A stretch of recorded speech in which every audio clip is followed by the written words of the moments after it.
Right. So we need to drive that point home, because when I also think this is true with regards to Carney's positioning internationally as well. Like, Trudeau has been pushing a green agenda, let's say, along with Guilbeault, for 10 years.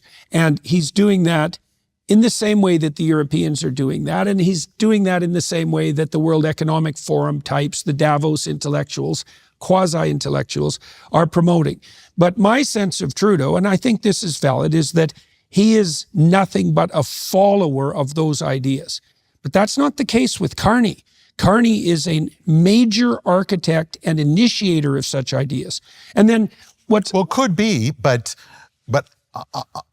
whether that's a good idea or bad, he's using Ottawa's failed economic logic of the 70s to affect the norm of a green transition or anything else. Yes. Whether a so green even transition... if he's right, it's not going to work. Right. Yeah. And I'm not making a normative case whether this is a good or bad that's idea. Me making the normative claims.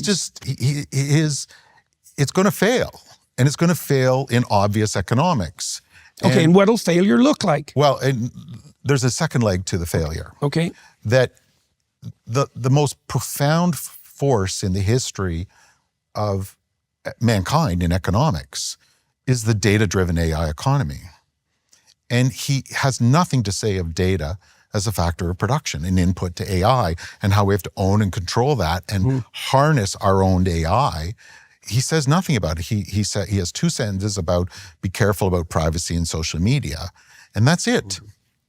And so if you look at every market, energy, mining, agriculture, lumber, they're all AI and IP driven. And so he has nothing to say about that. Why are they AI? Because the force of it is allowing, I mean, as Schlumberger, who's one of the top 10 AI IP owners in the world and the large oil, Halliburton, but Schlumberger too. The oil is a digital economy, that you need digital AI and IP to get it out of the ground, get it refined. Right, so even on the resource side, the IP ownership and tech element is increasingly predominant. It's like the delivery taxi cab business. It became IP driven. Right. The medallion used to be worth $2 million. It went to zero because it's this superstructure of IP and data. And the same applies to shopping. Right. So retail. the consequence of virtualization is total. It even transforms it's horizontal. The right. It's horizontal, and there's no articulation of that. So it's very important. He lays out a path that affects us to an adverse outcome because of the dichotomy, and he says nothing about the innovation structure adjustment, but he uses further 1970s economic analysis that he says, because he very famously said businessmen are sitting on dead money. It's a very famous expression he said, and he said that we use shovels instead of excavators, backhoes. He said that, which means we don't invest in technology. So the key is that if business people stopped being lazy and they opened up their wallets and just threw it in there, they would do great. And that's actually kind of a variation of the libertarian argument, is that but it's also a free a market variation failing. Of complacency. Yes, exactly. Resource curse complacency. Yeah. And I've been doing business in this country for 35 years. I have never met a CEO who says, I'm just going to take it easy and be on the dock this weekend. I don't want to double my profits this year. Yeah, right. Yeah. I've dealt with money managers all that time, both buy side, for investing in companies and me putting my money to work. I have never met a money manager who says, I'm happy to be third quartile this year rather than first quartile because the fishing's good. Yeah. And the fact of the matter is nobody's sitting back on their laurels. Every businessman has this nose that they're sniffing for money and they're sniffing how to make money.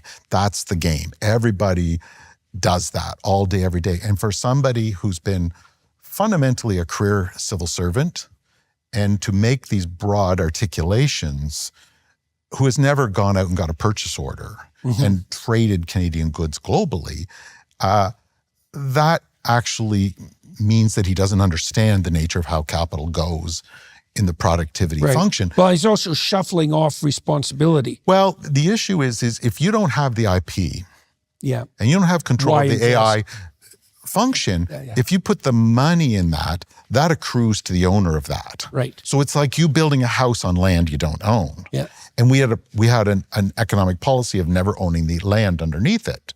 So, and then he says, well, look, if you build a house on that, it's going to be a great, big, beautiful, rich hotel. Don't be so lazy. Where the business kind of goes, I know I don't own the land. I don't know how to own that land. Yeah. I don't have a public policy that supports me there, but I'm sure not going to turn my dollar into 10 cents. Now, the public investments have always turned a dollar into 10 cents, but that's taxpayer money. But if a businessman does that, they're quickly bankrupt and out of the business. So his articulation and framing of we just have to spend more money longer, which is Einstein's definition of insanity, I think is misplaced because he's not resolving the core issue, which is what creates a good investment opportunity in an era of intangibles. And so I look at his prescriptions and you have to, it's important to understand this for people is that he's a macroeconomist and a central banker. And that's a very narrow function. Your responsibility is price stability of the money systems, banking stability and the regulatory compliance of the payment systems. You operate in a narrow but important realm. But your involvement with the firm and the productivity that's a very distant part. It seems similar. Right. So his expertise doesn't transfer. The metaphor I can say is it's like he's a leading dermatologist. Yeah. He's a doctor. Yeah. And he said, well, I'm a doctor. I'm going to do neurosurgery because that's a doctor. And the brain is very close to the face, which has got skin. So I can do this. And in fact, these are very, very different realms that have very different levels of expertise. But there seems to be a comfort and a cavalierness weighing into realms that Canada's performed poorly.